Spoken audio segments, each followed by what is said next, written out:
ব্রাজিলের মেয়েদের আসলে অভিনন্দন দিতেই হবে। দুর্দান্ত একটা ম্যাচ খেললো। আমার কাছে মনে হলো যে ইতিহাসের সেরা ফাইনালের ভিতরে একটা। এই ম্যাচটা শুরু থেকেই কিন্তু কলম্বিয়া একটা ভালোভাবে দাপট দেখায় এবং ভালোভাবে আসলে ডমিনেট করে ব্রাজিলরে।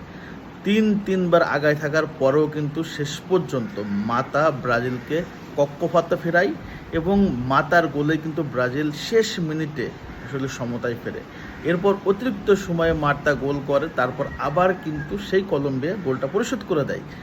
শেষমেশ সমাধান হচ্ছে টাইব্রেকারে এবং টাইব্রেকারে ব্রাজিল কলম্বিয়াকে হারায় দিয়া টানা 5 বারের কোপা আমেরিকা জয়ী এবং এই টুর্নামেন্টে টোটাল 10 বার হয়েছে। 10 বারের ভিতরে 9 বার চ্যাম্পিয়ন ব্রাজিল। So fantastic. এবং মাতা আসলে 39 বছর বয়সে যে ফুটবলটা খেললো বা তার ক্যারিয়ারে যে ফুটবলটা খেলে যাচ্ছে, বলতে হয় আসলে ফুটবলের একমাত্র কুইন মাতা।